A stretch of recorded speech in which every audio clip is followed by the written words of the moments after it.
Талабалардын дуасы түз кабыл болот экен го. Азыр мен илим алып аткан кезим. Мага бир адам көп жолу ыза жеткизип, тили менен зулумдук кылды эле. Жалада жапкан. Ызам менен ал адамга Алладан дуа кылгам. Саңа да ыза жетсин. Сен да зулум чегип кал. Мага кылгандарың өзүңө кайтсын деп.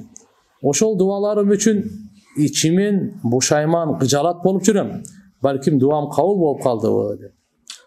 Туугандар эми ушундай да. Адам ызаланып айта бересин. Бирок сабырдуулук кылсаңыз, ага хидаяттын дуасын кылсаңыз, эреже ушундай. Аны Алла үчүн кечирип кое бериңиз. Ода кааласа жараткан Алла ушунчалык эле болсо, тескери дуа кылбай Аллага таштап коюңуз. Алла Таала өзү жакшы билер депчи. Бирок тескери дуа кылбаңыз.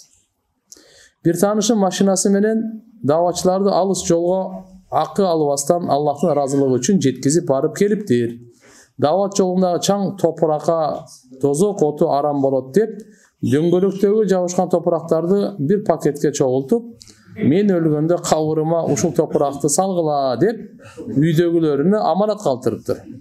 Жакындарына ошол топурактан хадия кылса болобу. Жана фазилетин да айта кетиңизчи. Абу Хурайрада риваят бар, Насаи шарифте келет. La yajtami'u qubarun fi sabilillah wa dukhanu jahannam fi jawfi 'abdin abadan деген. Алланын жолундагы чаң менен дозоктун түтүнү бир мусулман бенденин жүрөгүндө бирге болбойт эч качан деген.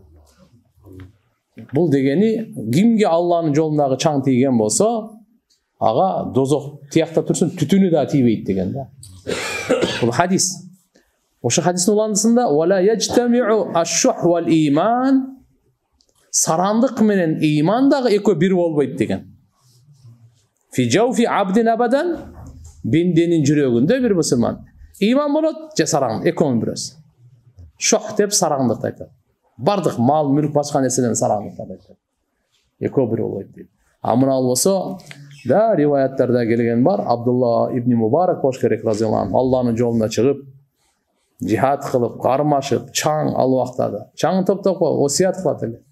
Ушу кийимдеги немелерин эртеге мен өлгөндө ушул хадис мага жеткени эле, Алланын жолунда чаң менен дозоктун түтүнү бирикпейт деген мен менен кошо көмүп койгон. А бул ошонун үчүн машинесинен неме кылган турбайбы? Машинеге андай эле кылбай эле керек эми. Атак Алланын жолунда чаң хадис бар. Дозоктун түтүнү экөө бирикпейт деген.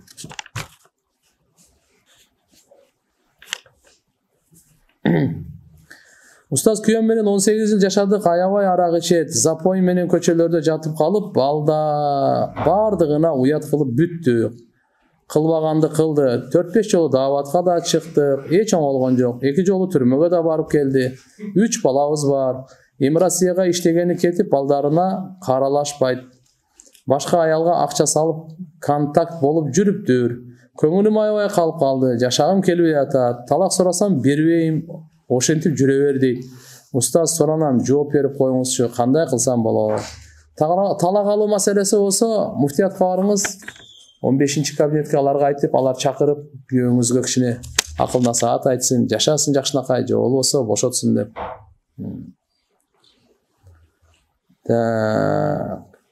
Устаз, азыр менде акыбал кыйын болуп жатат. Өзүм жаңы үйлөнгөм, апам оорукчан, атам болсо кичинекей кезимде эле өтүп кеткен экен. Жалгыз баламын, өзүм дагы ооруп калдым. Карыздарым дагы бар. Ата энеме мага үчөөбүзгө тиешелүү жер бар эле. Аны атамдын агасынын баласы 8-9 жылдан бери колдонот. Мыйзам боюнча алганга аракет кылдым, бирок ата энем үйлөнгөндө ЗАГСка турбай жүрө бериш керек экен. Бербей жаткан адамга аябай түшүндүрүп айттым, болбой атат. Динден аябай эле алыс, туугандары да укпай жатат. Негизи шарият боюнча ал жердин мага тиешеси барбы? Кандай бөлүп калат, болуп калат? Атамдын материалдык эч нерсе калган эмес, участок, мал жана башкасы жок. Бул жерде анын атаңыздын, туугандарынын, балдарынын совсем акысы жок. Мурас боюнча ата эне эгерде өтүп кетсе, бирөөсү анын балдары мурас болот, ошолордуку болот. Эгерде ЗАГСтары жок экен, тияк экен, мындай экен дегени менен Алланын алдында бул аныкы да. балдарыныкы. Атасынын, бир туугандарынын балдарыныкына эч кандай үлүш жок. Бул зулум болот. Кайтарып бериш керек аны. Калып кеткен каза намаздарды окуганга убакыт жок болуп атат. Эгер каза намаздарды окубай калсак күнөөкөр болобузбу? 5-10 жылдык каза намаздар бар. Сөз окушубуз керек. Сөз окуш керек. Каза намаз окубаса болбойт. Пайгамбар саллаллаху алейхи ва саллям айткан, эскерткен. Ким унутуп калса, же уктап калса, эстегенде намазын окусун, анткени ошонун убактысы деген. Өз учурунда окуганга жетпейт. Мисалы, шам намазды каза болуп калды. Ушунун казасын сиз өмүр бою окусаңыз, учурдагы фарыз болгон шам намазын соогуна жетпейсиз. Өмүр бою окуган эле. Ошон үчүн намазды каза кылбай окуш керек. Кээде ушундай онун эмени аргасыздан болуп калса, туган, аны иншалла карап. Көз коркок кол батыр. 5-10 жылдык казаны тез эле окпойбуз. Тагына иншалла. Кудайым товфик берсин, күчүрүк берсин. 30-40 жылдыктардын окугандар бар. 7 айлык боюмда бар. Намаз учурунда жөтөлүп же чүчкүргөндө отуруп турганда заарам чыгып кетип жатат. Мен намаз окубай жатат. Кандай кылса болот? Кеңеш айтып коюңузчу. Карагыла анда. Отуруп отурганда эгерде заар ачып кете турган болсо жөтөлсө, эмеге рүкүгө саждага барган. Отуруп эле окусун. Отуруп эле окусун. Жакшы бошонуп, жакшы эме болгондон кийин анан намаз окуса, намаз таштабаш керек. Кандай болгон намаз таштабаш керек. Фарыз намаздан кийин алаканын пешенеге коюп кылган дуа барго, ошол дуаны кандай кылыш керек? Деги эле дуалар боюнча токтоло кетсеңиз. Дуа боюнча буюрса иншалла кенен бир тема кылабыз. Негизги дуа Кур'ан-ы Карим жана сүннөттүн дуалары. Андан кийин анан сахабалардын, аулиялардын, машайыхтардын тажрыйбасынан чыккан дуалар. Эң улуу дуа бул вахинин дуасы. Кур'ан, хадис бул вахи. Пайгамбардын тилинен чыккан дуа, ага алдагы нур, алдагы береке, алдагы хидаят, алдагы сооп башка кишинин дуаларында жок. Намаз окуйм, бирок хижаб кие элекмин. Азырынча ушинтип окуй берсем болобу, бирок намаз окуганда кийем. Иншалла бары акырындык менен ниетти жогору коюңуздар. Ниетти жогору коюш керек, акырындан баштай бериш керек. Бир туугандар 2-3кө бөлүнүшөт, ынтымагы жок, акыбалдары кандай болот? Кантип айтып жеткиребиз? Намаз окушпа. Дават кыласыз, белек бересиз, чай бересиз, дуа кыласыз, садака бересиз. Анан мухаббат бир туугандардын ортосунда Кур'анда айтып койгон. Инналлазина аману ва амилус солихат саяджалу лахумур рахману вудда. Иман, жакшы амалдарды кылгандарга Алла Таала мээримдүү Алла алардын ортосунда мухаббат берет дейт. Болбосо иман, амали салих жокпу? Мухаббат болуп атат го? Ал вактынча, ал жалган мухаббат. Таштап кете турган. Артынан жамандык коштой турган мухаббат. Аны алданып калбайлы. Чыныгы мухаббат дүнүйө ахирет ал иман менен амали салихка байланган. Калган болсо дүнүйө парас мухаббат. Көрүп атабыз азыр Кыргызстанда канча жылдын ичинде эмне гана болду. Кана бая достуктар. Кана бая мухаббаттар. Башкага мисалга киргендин кереги жок, баарыңыздар эле билесиз муну. Чакан ишканада иштейбиз. Начальнигибиз намаз окуйт, бирок эмгек акыбызды ким берет? Айта албайбыз. Жумуштан бошотуп коёт. Аларга күнөө эмеспи эмгек акысын жеген үчүн? Күнөө да. Намаз өзү үчүн. Эмгек акысы бул бирөөнүн акысы туугандар. Пайгамбарыбыз айткан, кимди иштетсең, териси кургай электе анын акысын бериш керек. Зулумдук кылбаш керек. Бай адамдын алып качкан шылтагы зулумдук деп айткан. Бир адам сага жамандык кылса, жакшылык кылыш керекпи? Жакшылык кыла бериш керек. Ал жамандыгын кесепетин өзү ала берет. Сиз жакшылыгыңды соогун ала бересиз, рахатын ала бересиз. Алла Тааладан ошого жараша сизге бейпилдик берет. Вообще кыжалат болмо. Жакшылык кылганыңыз ал үчүн эмес. Алла үчүн. Аялын больницада төрөп алсынчы, дуа кылып коюңузчу. Аллахым жеңил кылсын. Жеңил бошонуп алсын. Алла Таала наристеге дагы, энесине дагы шифа берсин. Жардам берсин. Апама дуа кылып коюңуздарчы, ооруп атат. Аллахым апаңызга да толук туруктуу, Алла өз мээримине бөлөп, толук жакшы шифа берсин. Амин я раббал аламин. Мен Кудайга шүгүр 5 маал намаз окуйм, Кур'ан окуйм. Өз алдымда аракет кылам. Студентим, менин суроом төмөнгөчө. Өткөнде суукта жума намазында парыз намазын окуп жатып чыйрыккандан заарамды кармай албай чыгып кетти. Фикирим чачырады. Кийимим дагы нажас болду. Ошол жүрөгүм жай бербей жатат. Кандай кылсам болот? Кыжалат болбойм? Намаз окуй албай калдыңызбы? Азыр кийим тазалагандан кийин дарат аласыз дагы пешиндин казасын окуйсуз. Жуманын казасы жок. Эмнегедир көпчүлүккө намаз окусам же башка иштерди кылсам эл көрсүн үчүн кылып атпай элеминби? Эл көрсүн үчүн кылып атпай элеминби деген ой келе берет. Андан кантип айрылам? Мындай туугандар, биринчи башында шайтан ушундай кыла берет. Сен намаз окуп атасың, эл көрсүн ушундай кылчы. Таштабаңыз. Анын максаты таштап берүү да. Не деп? Анан көрөк окубай эле кой да дегендечи. Ойсы шайтан. Шайтандын иши ошол. Караңыз, биринчи намаз келет, андан кийин ихлас келет. Адамдын биринчи рух кирбейт, биринчи дене болот. Дене 4 айга чейин даяр болгондон кийин анан рух кирет. Руханият, дене жок, рух каяка кирет? Намаз жок болсо ихлас каяка барат? Каяктан ихлас дегенден кийин отуруп алабы? Ошон үчүн жок.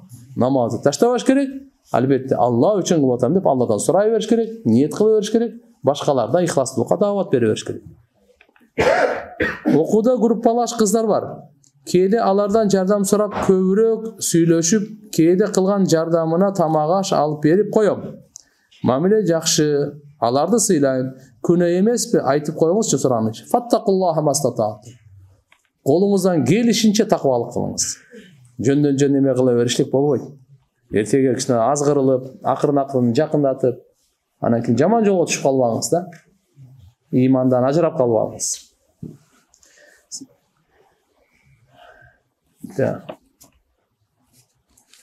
Устаз, күнүнө канча саат Куранга сарптоо эң туура болот? Золотая середина дегендей. Бир пара Куран окуңуз. Канча 1 саатта окуй аласызбы? Жарым сааттабы, 1 сааттабы? Минимум Куранга аз дегенде бүгүн bir жарым саат, башталгычтарга жарым саат бериш керек. Анан кийин көнүп 1 саатка чейин чыгарып алсаңыз өтө мыкты. Өтө мыкты. Сизден сураныч. Агам менен иним Россияда иштеп жүрүп, куру дооматка кабылып калышты. Жамаат менен дуа беришиңизди суранабыз. Алла таалам куржала, курдооматтан баарыбызды сактасын. Өзгөчө мына дуа сурагандарды Аллахым өз иштерин жеңил кылып, оңунан чыгарып берсин. Амин. Биз студент кезде ашканадан тамак жеп, идиштерин, чайнегин, табагын, кашыгын уурдап кетчү элек. Квартирага кыйынчылык кезде. Эми ошону кимге төлөш керек акчасын? Ошол кайсы ашканадан алсаңыз эсиңизде бар да, ошол жерге алып барып берип коюң. Жакшынасын. Азыр ишен эмнелерди алгансыз? Дордойго барасыз. Чайнек алың, табак алың, кашык алың. Болжолду 10 кашык болсо 11-ди алып алың. Алып барып ошол столовойго барып берип коюң, жөн эле коюп коюң. Мына деп айтып отурган кереги жок. Мына деп эле берип таштап берип коюң. Кийин окууну бүтүп совхозго ишке кирдик. Айлык деле берсе да аз эле жетпейт эле. Биз деле колго киргенин алат элек. Киевка көрүүгө акчаны материалдар. Шефке экен. Шефке көргөзбөстөн акчаны материалдарды ушинтип иштеттик эле. Эми акчаны каяка төлөш керек? Совхоз жок азыр. Кудайга тура эми кафего бар, эми совхоз жок. Буларды эми садака кыласыз. Намаз окуп жатканда баш кийим жок болуп калса, капюшон кийип окуй берсе болот. Мен такси тармагында иштейм. Жүргүнчүлөрдү ар кандай жака алып барганга туура келип жатат. Мисалы, түнкү клубтарга, арак сатчу жерлерге жана башка алып барганым үчүн мага да күнөө жазылабы? Эмне үчүн таксиде тапкан акчада береке жок дейт. Алып барып атасыз да ошон үчүн да. Билсеңиз ошо арам жака барып атат, алып барбаң. Анан сиз милдеттүү эмессиз ар бир отурганда кайсыл жакта аерде арам болбойбу аны сураган адам. Сиз кызматчы. Сизде айтты паланча көчөгө алып барып коесуз. Бирок билсеңиз арамга кетип атат, кандай сөз көздөн неме болуп калса ага алып барбаңыз. Себепчи болуп каласыз. Бирөөнү өлтүргөнгө кетип атат. Бир жерден уурдаганга кетип атат. Зына кылганга кетип атат. Кумар ойногонго кетип атат, жамандыкка кетип атат. Ошого себепчи болуп калбаңыз. Устаз, менин перзентим 8 айга жетип чарчап калып жатат. Мен кайсыл амалга бекем болушум керек? Анан кандай жерге берем? Ат азан айтылабы, айтылбайбы? 8 айга жетип чарчап. Мындай. Кээде 7 айда деле төрөлүп калат. Мындай караңыздар. 6 ай, мүмкүн эртерээк 8 ай. Бала эгерде төрөлүп туруп үн чыгарса, иңа деди жос, бир эле үн. Анан өлүп калды. Болду, буга ат коюлат. Бир үн чыгарып өлгөн болсо, ат коюлат. Макулбу? Так. Андан кийин гусул кылынат. Кадимкидей кепилденет. Жаназа окулунат. Анан коюлат. Эгер төрөгөндө үн чыгарган жок, өлү келе. Аны жөн эле аксыр короп эле, ат деле коюлбайт. Макул гусул деле кылынбайт, жаназа деле окулбайт, алып барып ошо жалпы мусулмандардын көрүстөрүнө коюп коет. Эгер турбай аткан болсо, биринчиден Алла Таала кажет намаз окуп, кан чыгарып коюңуз. Жана өзүңүзгө дагы, аялыңызга дагы дайыма намазга бекем болгула. Доктурга дагы көрүнгүлө, Кудай кааласа иншалла жакшы болот. Не дейт? Башка бир. Устаз, мен дем салганда үнүн чыгарып окуш шартпы? Анан 10 метр аралыкта салса болобу? Деги себеби менин кызым реанимацияда жатат. Киргизбейт. Дем салайын десем, ошого сурам, алыстан туруп салса болобу? Кызыма дуа кылып коюңузчу суранчы. Алла Таалам шифа берсин. Эми мындай, эң жакшысы жанында туруп дем салган. Жакшы. Анан үнү өтө кыйкырбай, өтө акырын эмес, орточо үн менен дем сал. Эгерде азыркында реанимацияга киргизбесе, узактан деле дем салса. Узактан деле. Биз көргөнбүз, узактан телефондон башка мамлекеттен дем салгандар. Кол кайчылаштырган жаман болобу? Шайтандын пейили. Текеберлик, да? Я.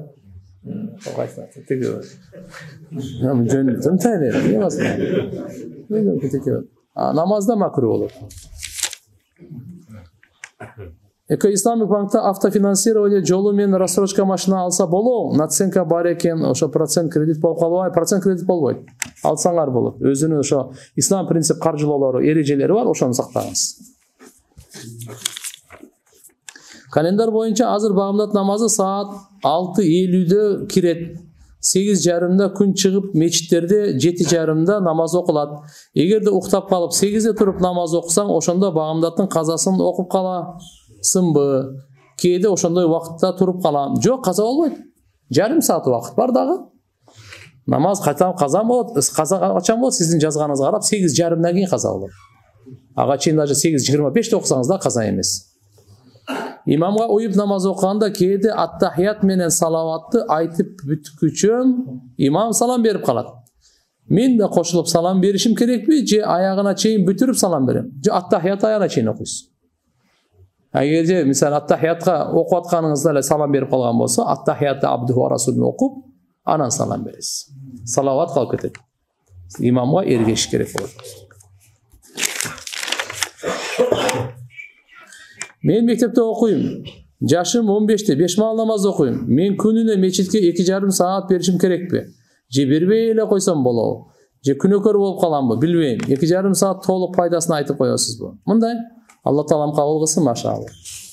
Үйгө убакытты бериңиз, үйдүн кызматтарын, мектепти жакшы окуңуз. Бошпу? Мечитке бериңиз калган. Башка жака барбаңыз. Жабраил алейхиссалам азыркы учурда эмне менен алектенет? Анткени адам атадан баштап акыркы пайгамбарыбызга чейин өзүнүн ишин кылып келген эле го. Мага кызыгы азыр эмне кылат экен дейт. Ал ибадат кылып атат да. Ал ибадат кылып атат. Ал ибадат кылып атат. Кадыр түндө келип кетет. Ушу сизди сурап коет. Ибадаттар кандай болду деп. Жабраил периште кадыр түнү бардык периштелер менен түшөт. Татаназзалу малаикату ва рух. Рух периште Жабраил. Кадыр түнү түшөт булар. Ошондо келет. Сиз менен учурашат. Анан бардык Алла субхана ва таала түндүн, ыйык түндүн берекесинен бардык күнөөсүн кечирди 4 адамдан башка деп айтат. Периштелер сурайт да. Жабраил, эмне болду? Алла эмне кылды бенделерине, Мухаммад алейхиссалам үммөтүнө эмне кылды дегенде, буяк укмуш болду дейт. Бардыгын кечирди 4-өөдөн башка дейт. Ошон 4-өөнүн арасынан сиз барсызбы, жоксузбу өзүңүз билиң. Биринчиси, мудмин хамыр дайыма арак ичкен адам. Кечирилбейт.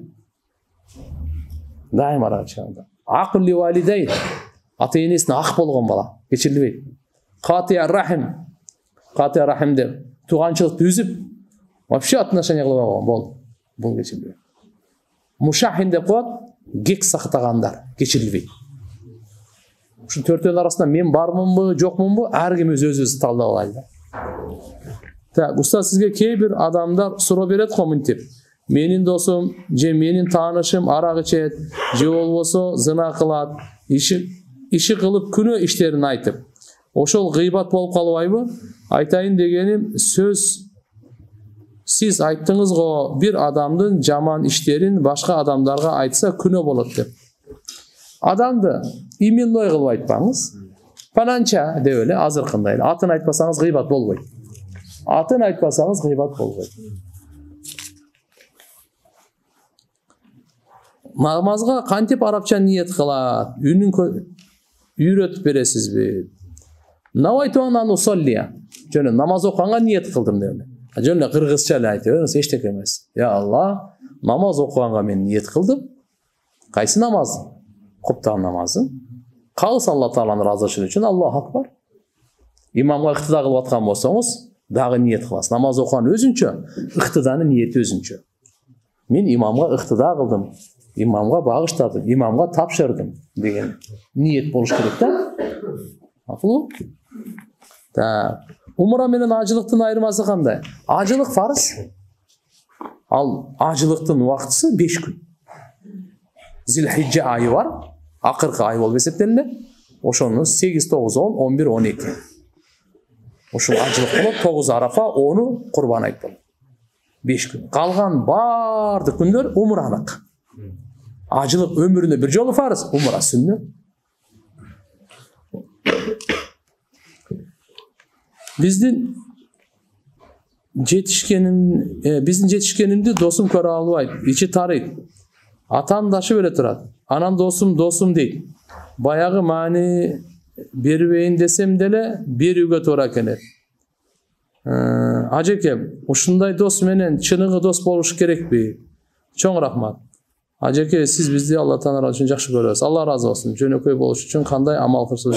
Жүрөктө бир аз менсиген болуп кетет. Ажаткана жууш керек. Жүрөктөн текеберди кетириш үчүн. Башка бирөөнүн кызматына мажбур кылдырыш керек, өзүн мажбур кылыш керек. Аны мындай дос бул дос эмес, ала хилла яума идин ба'духум ли ба'дин adu illa al-muttaqin. Куранда Алла Таала айтат, достор, кыямат күнүн бири-бирине душмандар. Бир гана Кудайдан корккон, Алла үчүн достошкон, ушулар гана дос экен да. Булар бири-бирине шапаат кылат, бири-бирине пайда берет. Ахиреттик дос, чыныгы дос. Мансап, саясат, акча, сулуулук, башка дүйнө, гараз, максат бул дос эмес. Чыныгы достукун ал мындай эмес. Досум деп ичинен күйүп, сенин ийгилигиңи көрө алган, кыйынчылыгыңа кайгырган, сени дайыма сурап турган, сени Алла Тааланы сага эстетип турган, кемчилдигиңди жашырып турган, мына ушуну дос деп айтат. Эгерде бул сыпаттарга болбосо, ал дос эмес ал. Сразу эле билип алың. Ал дос эмес ал. Тилинин учунда жүрөгүндө зары. Жүрөгүндө зары билесиңерби? Уусу. Tili tattуу, жүрөгү уудан сактагын деп сураш керек. Tili tattуу, жүзү чырайлуу, жүрөгү уулуу, ушудан сактаган ya Allah. Ушудан сактаган. Устаз суром. Фазаил амалда ла илаха иллалла деп айткан адам бейишке кирет. Бирок майда күнөө болсо кармалат, тозоктун тазаланып анан кирет деген сөз келиптир. Толук Куранга жана сүннөткө дал келбеген бардык күнөө ишке сөзсүз жооп беребизби? Тоба кылсак иншалла. Жетиштүү болобу. Устаз дагы бир 5 адамга дават берүү тартип кетиңиз. Мындай. Allah Taala şirkten başkasının bardığını geçirir. İnna Allah la yaghfiru an yushraka bihi ve yaghfiru ma duna zalika limen yasha. Şirk diye Allah Taala geçirmeydi şu bir günü. Andan başka kanday gana günü olmasan çoğun kişinesinin bardığını geçirir. Çoğun günölörgө tövbe gerek. Kişinekey günölörgö jakşı amal menен geçirilip kete. Kişinekey günölөр namaz menен lepitip ketet. Darat menен lepitip ketet. Kişinekey günölör. İlimli majlisi menен kişinekey günölör bitip ketet. Şunda berekeli majlis, mınanda ilim algan majlis. Bütkönde jariya bolot. Günöңөр geçirilgen amalda em turgula deydi. Günöңөр geçiriп эле калган жок, соопко айланган абалда тургула дейт. Ким канча күнөө алып келсе, ошончо сооп алып кетет. Мынандай берекелүү мажлистен. Илимди мажлиси. Куму магфуран лакум деген. Ошондуктан иншалла чоң күнөөлөргө тооба. Gıybatga, jalaga, жалганга tooba. Bunsuz toobası geçirilmeydi. Biröөнүн укугу, акысы, буга tooba. Toobası geçirilmeydi.